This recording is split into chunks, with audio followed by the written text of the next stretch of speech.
વિદ્યાર્થી મિત્રો, તો આજના વિડીયોમાં તમને ખબર હશે કે 100 ડેઝ 100 વિડીયો સિરીઝ સ્ટાર્ટ થઈ ગઈ છે.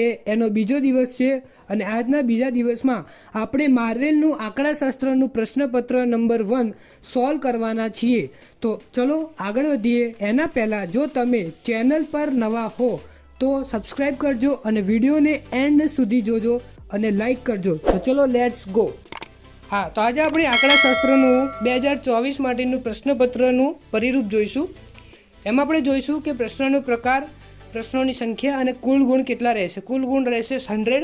પ્રકરણ પ્રમાણે ગુણભાર તમને સ્ક્રીન પર જોઈ લેજો.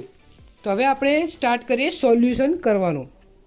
એમાં વિભાગ 1, એમાં પહેલો પ્રશ્ન, એક વસ્તુનો ભાવ આધાર વર્ષની સરખામણીમાં ચાલુ વર્ષમાં 4.5 ગણો વધે છે તો ભાવનો સૂચકાંક કેટલો થાય? તો 550.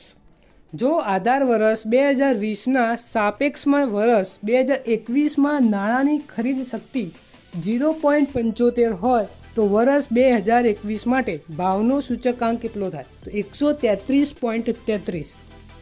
સહસંબંધાંક R = 2 નો વિસ્તાર શું છે? તો -1 r <1. ચોથો પ્રશ્ન, જો r - x અને y = -0.5 હોય તો r x - y ની કિંમત કેટલી થાય? તો -0.5. પાંચમો પ્રશ્ન, નિયત સંબંધ રેખા કયા બિંદુમાંથી હંમેશા પસાર થાય છે? તો x બાર અને y બાર. છઠ્ઠો પ્રશ્ન, બે ચલ વચ્ચેના નિયત સંબંધના અભ્યાસમાં નિશ્ચિતાંકનો આંક કેટલો છે? તો સહસંબંધાંકનો વર્ગ.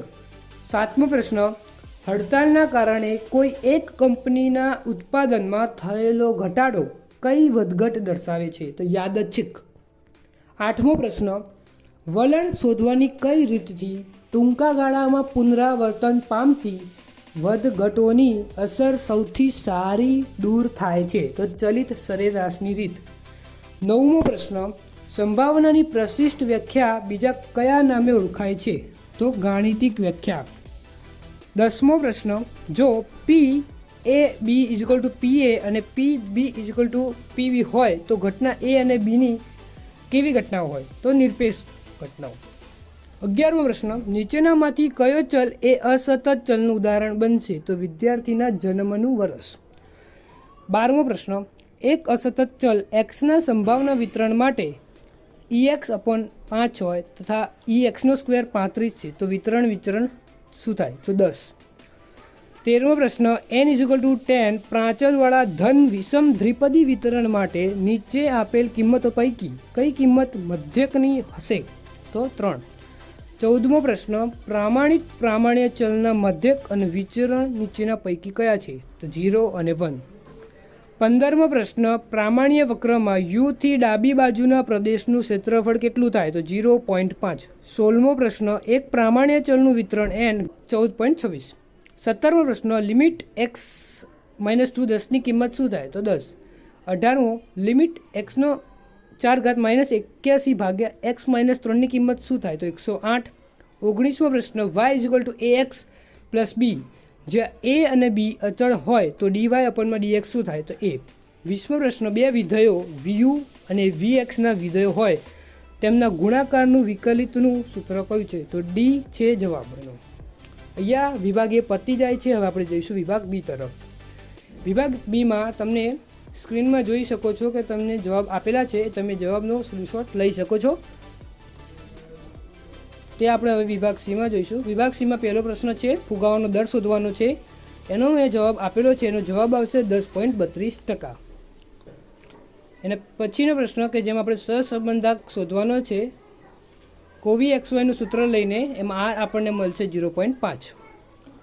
એના પછીનો પ્રશ્ન 33મો, જેમાં આપણે અનુમાનિત કિંમતની ત્રુટિ શોધવાની છે, જેમાં આપણે અનુમાનિત કિંમતની ત્રુટિ E = 1 આવશે. 34મો પ્રશ્ન, મર્યાદાઓ જણાવો, સંભાવના શોધો અને 36માં બર્નોલી પ્રયત્નોની સંખ્યા શોધો. એના 3 જવાબ નીચે આપેલા છે. આ સરેરાશની રીતના ગુણ આધારે છે. એના પછીનો પ્રશ્ન છે 36નો, એનો જવાબ Q આપણને મળે છે 0.7, P મળે છે 0.3 અને NP ની કિંમત મૂકતા આપણને N મળે છે 13. આ પછીનો પ્રશ્ન છે 37મો, જેમાં સામીપ્ય અને અંતરાલ સ્વરૂપ દર્શાવો. 38મો છે અર્થ સમજાવો અને 39મો છે કે એફ ડબલ કોટના 0 મેળવો. એની જવાબ નીચે આપેલ છે, જેમાં સામીપ્ય સ્વરૂપમાં આપણને મળશે n કૌંસમાં -1 અને 0.5. અંતરાલ સ્વરૂપમાં આપણને મળશે -1.05 અને -0.5. એના પછી x = 0 સમજાવવાનું હતું. એમાં આપણને જો કોઈ ચલ xની કિંમત ધન કિંમતથી ઘટાડતા કે ઋણ કિંમતથી વધારતા 0 ખૂબ નજીકમાં લાવવામાં આવે તો તે xને અનુલક્ષે છે, તેને x0 વડે દર્શાવાય છે. એના પછીનો પ્રશ્ન કે xની 4 ઘાત, 4xની 3 ઘાત, 3x² + x + 1 આ કિંમત આપણને આપેલી હતી, જેમાં આપણને જવાબ મળે છે f0 = 6. હવે આપણે આવીશું વિભાગ ડીમાં. વિભાગ ડીમાં દરેકના 3 ગુણ રહેશે અને 12માંથી કોઈ પણ 8 દાખલા આપણને ગણવાના રહેશે. એમાં 40મો પ્રશ્ન છે કે આપણે એક સમૂહનો સૂચકાંક ગણવાનો છે. તે કઈ રીતે ગણશું? એમાં q અને p 0ની કિંમત મૂકશું, p1ની કિંમત મૂકશું, wની કિંમત મૂકશું, EWની કિંમત આવશે 3021.5 અને EIWની કિંમત આવશે 3,91,692.05. એના ભાગાકાર કરતાં આપણને મળે છે કૌટુંબિક સમૂહનો સૂચકાંક મળે છે 129.64. એના પછીનો દાખલો 41મો, જેમાં વાસ્તવિક વેતનની ગણતરી કરવાની છે. આ પ્રશ્ન તમને પ્રશ્ન નંબર 20માં પ્રકરણ 1ના દાખલામાં 13નો તમને જવાબ મળી જશે. સ્ક્રીન ઉપર તમને જવાબ આપી દેવામાં આવ્યા છે, તમને ત્યાંથી મળી જશે. હવે આપણે આગળ વધીશું, જેમાં 42મો પ્રશ્ન, જેમાં સહસંબંધાંકની સુધારેલી કિંમત શોધવાની છે. એમાં પહેલાં તો સહસંબંધાંક શોધીશું. એ આપણને મળતા સુધારેલો સહસંબંધાંક મળશે 127. સુધારેલી કિંમત મૂકતા આપણને જવાબ મળશે 0.23. એના પછીનો પ્રશ્ન 43મો, જેમાં તમને આ પ્રશ્ન સંગ્રહ 21ના પ્રકરણ 3ના પ્રશ્નનો 5નો જવાબ છે. જવાબ સ્ક્રીનમાં આપેલો છે, એ તમને જવાબ મળી જશે. એના પછીનો પ્રશ્ન 14મો, જેમાં BVUની કિંમત શોધવાની છે 3 રીતે. એમાં 3 રીતે પહેલી કિંમતમાં 0.8 આવશે, બીજી કિંમતમાં 1.6 આવશે અને ત્રીજી કિંમતમાં આપણને મળશે 0.08.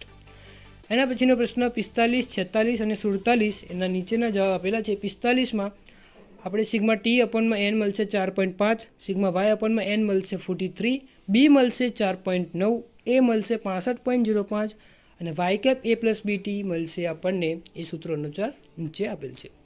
એના પછીનો પ્રશ્ન છે, જેમાં 2 સમતોલ સિક્કા ઉછાળવાની છે અને 2 ગાણિતિક વ્યાખ્યા મુજબ શોધવાની છે. તો પહેલામાં આપણને માંગેલી સંભાવના મળશે 1/2 અને બીજામાં માંગેલી સંભાવના મળશે 3/4. એના પછીમાં 1 થી 100 સુધીની યાદચ્છિક પસંદ કરવામાં પ્રયોગોમાં આપણે 3નો ગુણક હોય એવા આપણને મળશે m = 33, 5નો ગુણક હોય એમાં m મળશે 20 અને 3 અને 5 15નો ગુણક હોય તો મળશે m = 6. અને ત્રણેયનું ટોટલ કરતાં આપણને ટોટલ મળશે a યોગ b એટલે 47/100. એના પછીનો પ્રશ્ન છે x લેતા આપણને x બાર મળશે 12/3 એટલે x બારના શોધતા આપણને p ઓફ a મળશે 6.13. એવી રીતે pb અને pc મળશે અને માંગેલી ઘટના buc એ આપણે મળશે 7/13. અને હવે બ્રિજનો નાશ કરવા માટે કયા 2 પૂરતા મળે છે એની સંભાવના આપણે શોધવાની છે. સંભાવના નથી આ, પણ કિંમત પરિણામ મૂકતા આપણે બ્રિજનો નાશ થવાની સંભાવના મળશે 0.3447. હવે વિભાગ ઈ તરફ જઈશું, જેમાં દરેકના 4 ગુણ રહેશે અને 4માંથી કોઈ પણ 3 પૂછાશે. તો એમાં પહેલો પ્રશ્ન છે, જેમાં અનુક્રમે 20 અને 24ના વિચલન શોધવાનું છે. વિચલનવાળું પ્રકરણ છે, જેમાં Q1 20 છે એટલે આપણને સિગ્મા મળશે 30. એના પછીનો પ્રશ્નમાં 2400 મળશે x1, x2 છે 1800 આપેલા છે, z1 1 છે અને z2 છે -0.5. એ મૂકતા આપણને સમીકરણ મળશે -0.5 μ = 1800 - μ. એનું સમીકરણ બાદ કરતાં આપણને જવાબ મળશે 400 અને સમીકરણમાં મૂકતા આપણને જવાબ મળશે 2000. હવે એ લિમિટની કિંમત શોધવાની છે અને ખર્ચનું અને એકમોનું ઉત્પાદન કરવાનું છે. આપણે જોઈશું નીચે, જેમાં લિમિટ આપણને મળશે 1/2 અને 55નો જેનો જવાબ આવશે 1 = 20 માટે નફો મહત્તમ થાય છે. હવે વિભાગ 1 અને છેલ્લો વિભાગ જેમાં 6માંથી કોઈ પણ 4 દાખલા ગણવાના છે અને દરેકના 5 ગુણ રહેશે. એમાં પહેલો લાસ્ટ પિયર પાસેની ફિશરનો સૂચકાંક શોધવાનું છે, જે કોષ્ટક ઉપર આપેલું છે. જેમાં લાસ્ટ પિયરનો 109.52 આવશે, પાસેનો 110.29 અને ફિશરનો 109.90. એના પછીનો પ્રશ્ન જેમાં ક્રમાંક સહસંબંધાંક શોધવાનો છે, જેમાં ક્રમાંક સહસંબંધાંકની રીત કરતાં આપણને મળે છે સિગ્મા ડીનો સ્ક્વેર 82.5. જે સુધારેક ક્રમાંક સહસંબંધાંક આપણે મૂકીશું. એમાં r 0.26 મળશે. એના પછીનો પ્રશ્ન 60મો, જેમાં આપણે મૃત્યુદંડનું અનુમાન કરવાનું છે અનુવાયજનની રીતથી. જેમાં ty અને t.y અને tનો સ્ક્વેરનું કોષ્ટક બનાવતા આપણને b મળશે 0.07 માઇનસમાં અને y કેપ આપણને જવાબ મળશે 6.78. એના પછીનો પ્રશ્ન એટલે કે છેલ્લો 61મો, જેમાં આપણે 4 માસના ચલિત સરેરાશના વલણ શોધવાનો છે. જેમાં આ રીતના કોષ્ટક બનાવવામાં આવશે, જેમાં 4 માસના ચલિત સરેરાશનું વલણ પહેલું મળશે 5.13, એના પછીનું મળશે 5.63, એના પછીનું મળશે 6.5, એના પછીનું મળશે 7.25, 8.25 અને છેલ્લું મળશે 8.88. અહીંયા આપણે આંકડાશાસ્ત્રનું પહેલું પ્રશ્નપત્ર પતી જાય છે અને આ ન્યૂ પેપર સ્ટાઇલ હેતુલક્ષી પ્રશ્નો સાથે છે. તો વિડીયો સારો લાગ્યો હોય તો વિડીયોને લાઇક કરજો અને ચેનલને સબસ્ક્રાઈબ કરજો. તો ચલો બીજા વિડીયોમાં મળીએ.